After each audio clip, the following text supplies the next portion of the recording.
Welcome to AgriTalk. Today we will be talking about what the Alliance for a Green Revolution in Africa, AGRA, does in the continent, especially in the agricultural sector. And today in studio we are with Dr. Apollos Wafor, who is the Vice President, Policy and State Capacity at AGRA. Welcome to the show, Dr. Apollos. Thank you. Thank you for having me, Philip. Tell us a little bit about what AGRA really does and what you also do at AGRA. So first of all, AGRA actually was set up to actually address the challenges that the agricultural sector in Africa has been facing.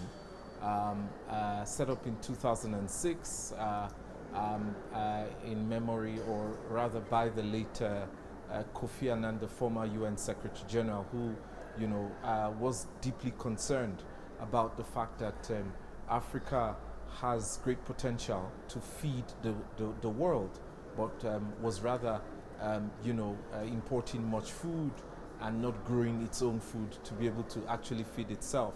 So the Alliance for a Green Revolution was established to address the challenge of improving productivity, ensuring that our smallholder farmers are able to produce more and earn better incomes for their produce, as well as ensure that our governments are providing the right leadership to improve agricultural production and achieve inclusive agricultural transformation in the continent.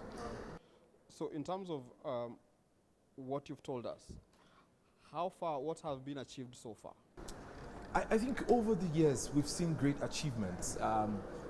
Since we're established, we've been able to reach directly more than 13 million farmers.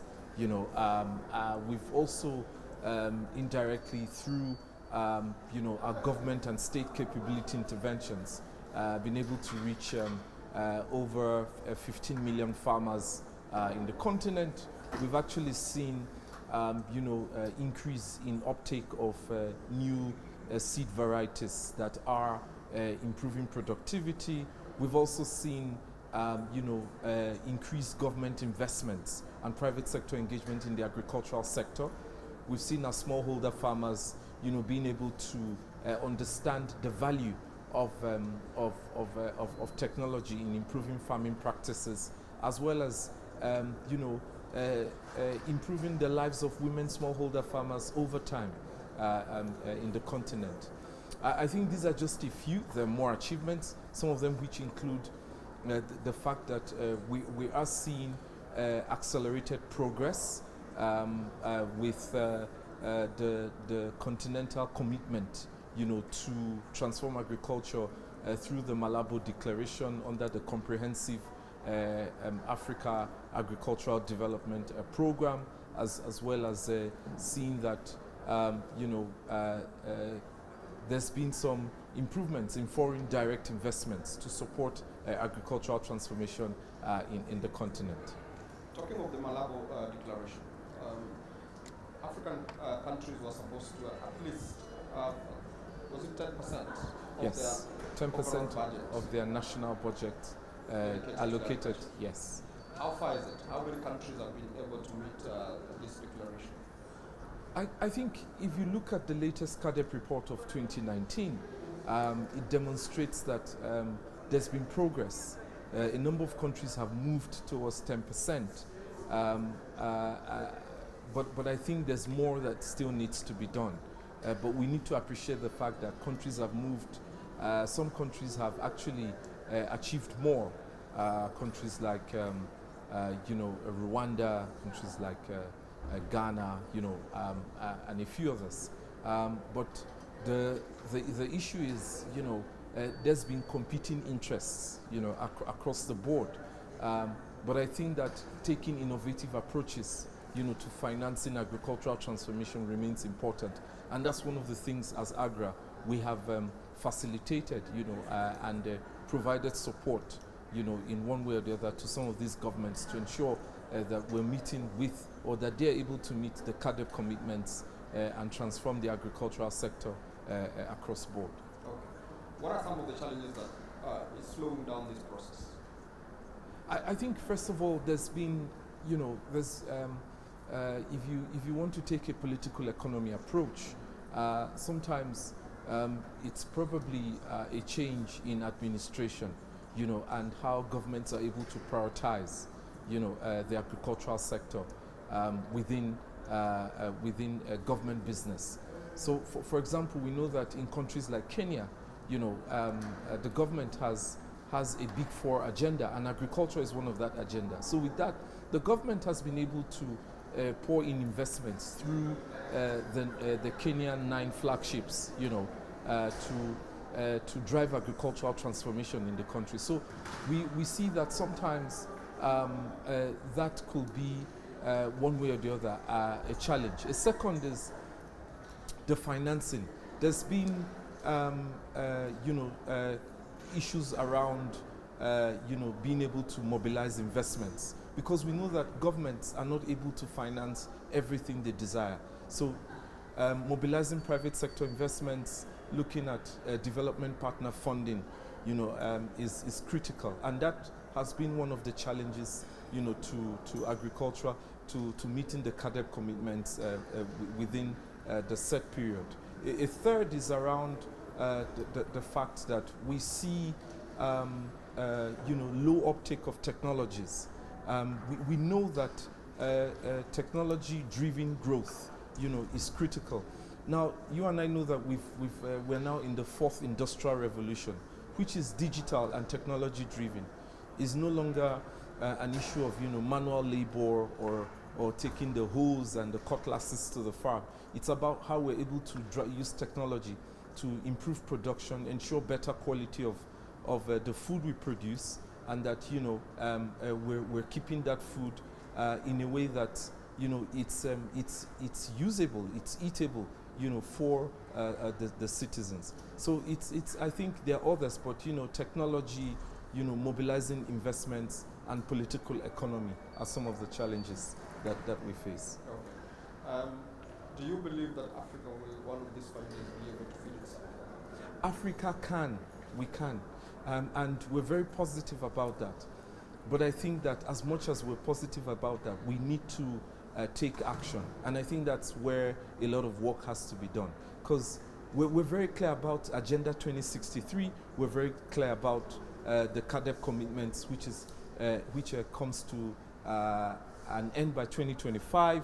We're very clear about the SDGs, particularly SDG 2. We're very clear about national commitments, because governments have gone ahead to do national agricultural investment plans, the NIBs, and then the flagships, and we now need to put life, to these visions, and putting life to these visions is critical as we go forward to make sure that by 2030, Africa does not only feed itself but can feed the world. Okay. You've mentioned the Agenda 2063. Yes. Maybe you can expand a little bit for us, especially for our viewers, maybe they're hearing for the first time, or they've heard it but they've never understood what the Agenda 2063 really stands for. So Agenda 2063 is Africa's strategic vision to be the second largest economy globally, as one Africa, as one continent, one people, one nation with diverse tribes and tongues. But it's also about how we are able to ensure that we are reshaping the continent to become a key global player in economic development. It was birthed by our African leaders. It's still in play, and it's been divided into key periodic programs. So currently there's the 10-year plan, which is being implemented in phases, and then hopefully on or before 2063, maybe some of us who are listening or watching will not be there by then, but Africa should be at least the second largest economy globally. Okay. When we talk about Africa feeding itself, one of the biggest challenges has been the inter-African trade, the trade barriers. Yes. What is AGRA doing to maybe help African countries remove some of these barriers that are working against them when it comes to trade? Great. So we've got what is called the regional, the Africa Agricultural Trade Program that we do have in AGRA. It started out as the Regional Food Trade Program. That program is currently looking at how we're supporting the implementation of the ACFTA agreement.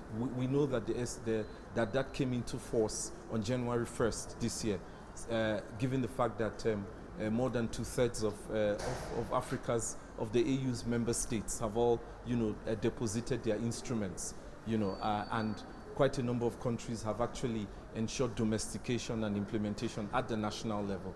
Now, for us in AGRA, what we've done and what we are doing currently is to ensure that we are supporting our countries, these countries, to actually improve policy predictability, for trade. Because one of the things we saw during the COVID period was the fact that there was huge policy somersault because of issues around health, issues around the quality of food, and then there were non-tariff barriers. We did a political economy study, and the critical barrier to trade in Africa are not actually issues of tariffs, but they are the non-tariff barriers. And these non-tariff barriers, reflect in policies, regulations, standards, and that has impacted on food security within the continent. So what we've done is to say to ourselves, agricultural trade is important for Africa's food security. So we've looked at, and we are continuing to look at, policy predictability, harmonizing regulations and standards, and ensuring that, we're building stronger relationships, to ensure regional integration. So, for example, one of the things we are doing currently is, there's along the COMESA member states, which includes Kenya, of course. It's about 21 member states, across Eastern and Southern Africa, looking at a seed harmonization program. We're also looking at and working with COMESA, on improving standards and regulations, which is, under the Mutual Recognition Agreement, the MRA, so that it's easy to move food. You have one clear policy that guides all the member states to be able to move across borders and ensure that food gets to the poorest of the poor, and that private sector is able to thrive, and that governments are able to ensure that they are achieving food security within these member states. Okay, but one thing that I always find baffling is why are African states really finding it hard to open their borders for even their own neighbors? I think there's it's quite historical. I'll try not to philosophize about this, right? But here's the thing: we've had a history of closing our borders to ourselves, right? Without considering the fact that we're all brothers and that we've always been one all this time. And I think it's because there's also been a challenge with getting the right policies and regulations, around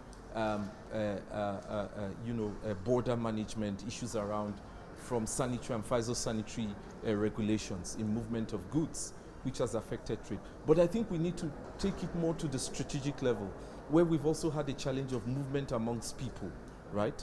Movement of persons. So if you look at it, even today, it's in some countries it's easier to get a visa to Europe or to the US or to Asia than to get a visa to the next country, which is just beside you within the continent. So I think those are issues that we need to clear. But the AU has taken very great steps.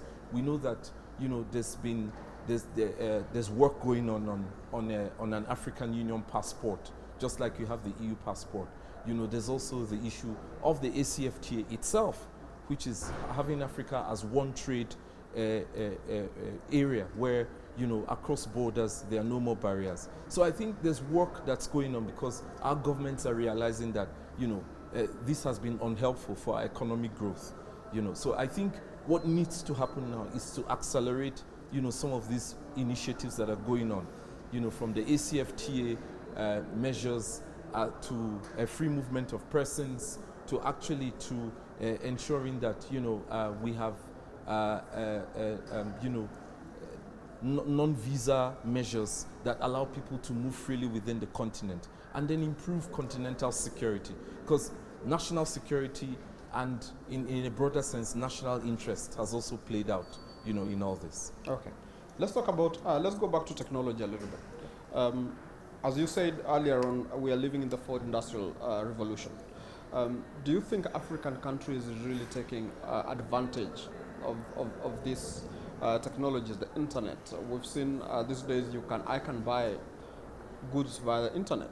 I can just go Google and buy something in South Africa and it's delivered to me in no time. Do you think African countries are taking advantage of this kind of technology? I think a number of African countries are doing very well in technology uptake, both generally and then of course for agricultural transformation. We've seen quite a number of countries like Morocco, Nigeria, Ghana, South Africa, Ethiopia, and a lot of other countries, bringing in technologies to drive agricultural transformation. I think what's important is the fact that we need to look at homegrown technologies, which is much more sustainable and will ensure that Africa becomes a powerhouse as far as technologies are concerned to drive agricultural transformation. Now, everyone knows that Africa is the center for technological growth and development, and for a number of reasons. First is because we are the youngest population globally, right? With depending on how, between 15 and 24 years, we've got the highest youth population, but if you then look at Africa's standards on youth ages, it's 35. So the AU says the youth are between 15 and 35. If we look at that, that's over 70% of Africa's population.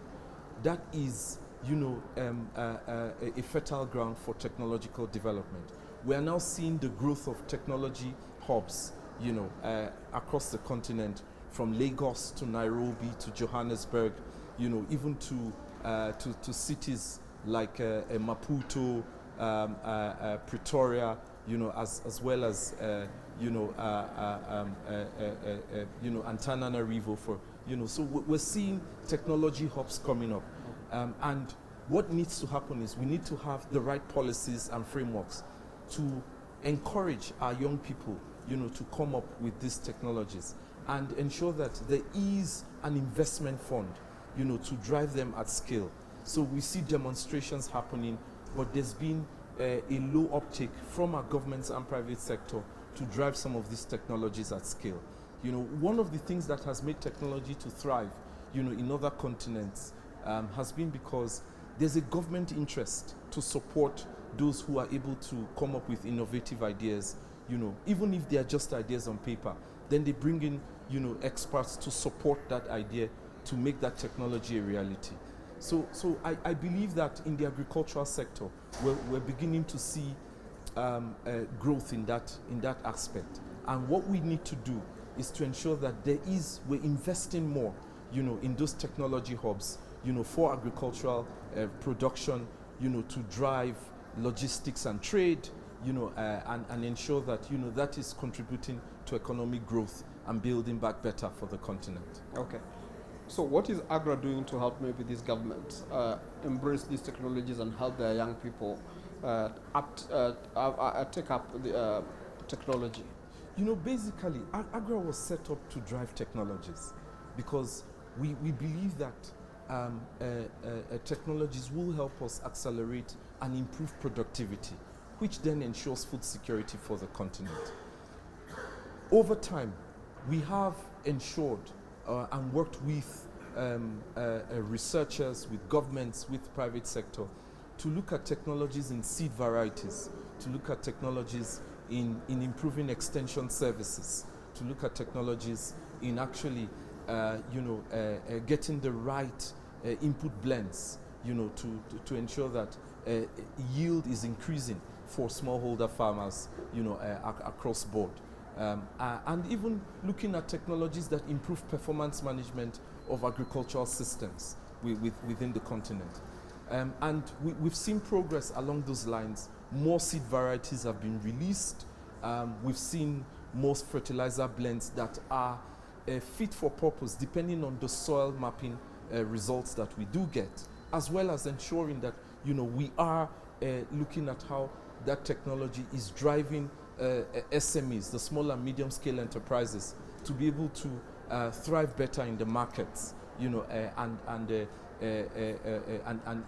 as well as ensure that they are growing their incomes, for themselves, but also contributing to economic growth in their various countries. Okay. Another big issue that has been African countries have been struggling with, especially with the youth. Majority of the youth are not willing to take up agriculture as a form of a sector that can earn them income at the end of the day. Yes, they are taking up technology in other sectors, but the uptake in the agricultural sector has been very slow for the young people. What could be some of the reasons why the young people are finding it hard or struggling? I would think we've largely been an agrarian economy as a continent over time. I think part of the problem why the youth were not looking at technology uptake in agriculture is because there was a disincentive to that for more what you would call the white collar jobs, and that's also linked to the fact that we shifted our focus and our energy to other areas. Some countries found oil, for example, and they thought, yeah, okay, this is the thing, let's do this. But they forgot that as much as you've got the oil, you've got the gas, you've got the mining, people still need to eat, right? And agriculture then became, like, oh yeah, it's for the poor. It's for some old man in the village who needs to just wake up in the morning and spend the whole day under the sun, tilling the ground. It's not for guys like us, who've got something more to do, But agriculture is meant for the youth. Is meant for us. And there are a number of things that needs to happen to encourage youth. For example, the African Development Bank has its youth strategy, 2016 to 2025. That strategy sets out very clear pathways, to ensure that, we're building a set of youth that are very technical, highly skilled, able to engage and drive economic growth, and attract more investments in the continent. For us in AGRA, what we've done is we've focused on the youth as key drivers for agricultural transformation in the continent. And it's in a number of areas. One is in technology. The second is in strengthening state capability. The third is in growing young agripreneurs, particularly female agripreneurs who can drive agricultural trade, who can improve agricultural processing, and technology will play a role. So some of the things we've instituted is, for example, the Africa Food Prize, to ensure that we're encouraging people. There's also the Go-Getters Prize, which is for the young, and then there's the Generation Africa that we've also instituted. Now, these are programs to actually attract young people to think differently, to become innovative for the sector. And once those become accepted, as the star prize for that particular program, then we work with them to actually drive it at scale, working with researchers, with governments, with private sector, to be able to accelerate progress and ensure that there's a scale up of those technologies and innovations to drive agricultural transformation. Okay. Thank you very much, Dr. Apollos. We'll take a short commercial break, but we'll be back in a few. For our viewers back at home, today we are talking about what AGRA is doing, what AGRA and African governments are doing to improve agriculture in the continent and to ensure that we are producing enough food for the growing population. We will be back in a few. Don't go away.